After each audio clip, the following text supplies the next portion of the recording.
Hello friends, welcome to my channel. Mushroom gravy, paneer கிரேவின்னு சொல்லிட்டு நிறைய கிரேவி செஞ்சுருப்போம்.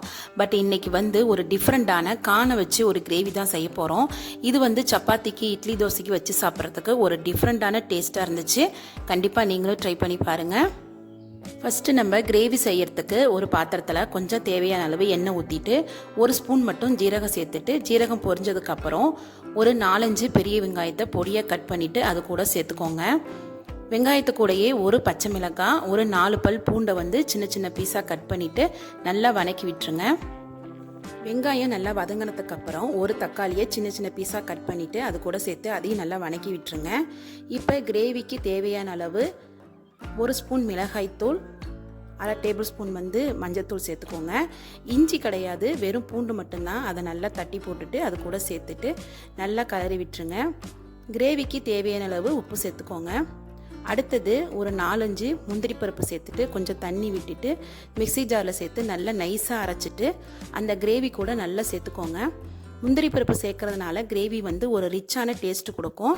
அதே சமயம் கொஞ்சம் திக்கான ஒரு கன்சிஸ்டன்சிக்கு நமக்கு கிரேவி கிடைக்கும். கிரேவிக்கு ஹைலைட்டே முந்திரி பருப்பு சேர்க்கறது தான். அதை நீங்கள் வேக வச்சு சேர்த்துக்கலாம், இல்லை அப்படியே ராவாக அரைச்சி கூட நம்ம சேர்த்துக்கலாம். இப்போ நல்லா கிரேவி கொதிக்கட்டும், அதை ஒரு பக்கம் எடுத்து வச்சுக்கோங்க. அடுத்தது இன்னொரு பேனில் 1 டேபிள் ஸ்பூன் வெண்ணெய் சேர்த்துட்டு,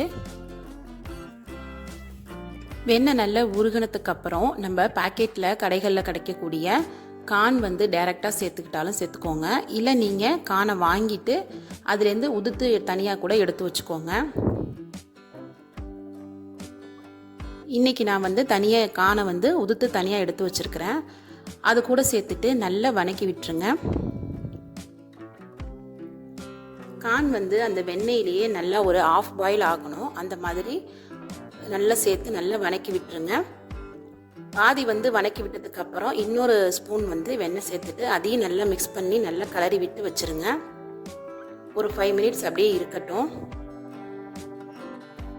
இன்னொரு பக்கம் நம்ம ரெடி பண்ணி வச்சுருந்த கிரேவி நல்லா கொதி வந்துருச்சு. இப்போயே ஓரளவுக்கு நம்ம திக்கான ஒரு பதம் கிடச்சிருச்சு. இப்போ நம்ம நல்லா வறுத்து வச்சுருந்த கானை கொஞ்சம் கொஞ்சமாக அதில் சேர்த்துக்கோங்க. எல்லா கானையும் அது கூட நல்லா சேர்த்து வச்சுட்டு அப்படியே ஒரு 5 மினிட்ஸ் நல்லா கொதிக்கட்டும். லாஸ்ட்டாக கரம் மசால் தூள் மட்டும் 1 ஸ்பூன் போட்டு நல்லா கலரி விட்டுருங்க. கான் வெண்ணெயிலே நம்ம நல்லா வதக்கி விட்டதுனால கிரேவியில் சேர்த்த உடனே நல்லா வெந்துடும். இப்போ கான் கிரேவி ரெடி ஆயிடுச்சு. அதை ஒரு பவுலில் மாற்றிக்க வேண்டியது தான். இந்த கிரேவி சப்பாத்திக்கு தொட்டு சாப்பிட்றதுக்கு ரொம்பவே நல்லா இருந்துச்சு. வீட்டில் இருக்கக்கூடிய பொருட்களை வச்சு சட்டனாக செய்யக்கூடிய கிரேவி இப்போ ரெடி ஆயிடுச்சு. இது குழந்தைங்களுக்கு ரொம்பவே பிடிக்கும். கான் கிரேவி நம்ம ஹோட்டலில் சாப்பிட்ற மாதிரி இருக்கும். லாஸ்ட்டாக சீஸை மட்டும் கொஞ்சம் தூவிட்டு அது கூட சேர்த்துக்கோங்க. ஒரு 5 மினிட்ஸ் கழித்து நீங்கள் எடுத்து பார்க்கும்போது அந்த சீஸ் நல்லா உருகி நல்லாயிருக்கும். குழந்தைங்க ரொம்ப லைக் பண்ணி சாப்பிடுவாங்க. இது சப்பாத்திக்கு, பூரிக்கு ஒரு பெஸ்ட் காம்பினேஷனாக இருந்துச்சு. கண்டிப்பாக நீங்களும் ட்ரை பண்ணி பாருங்கள். இந்த வீடியோ உங்களுக்கு பிடிச்சிருந்துச்சுன்னா லைக் பண்ணுங்கள், கமெண்ட் பண்ணுங்கள். மறக்காமல் நம்ம சேனலையும் சப்ஸ்கிரைப் பண்ணிக்கோங்க. Thanks for watching.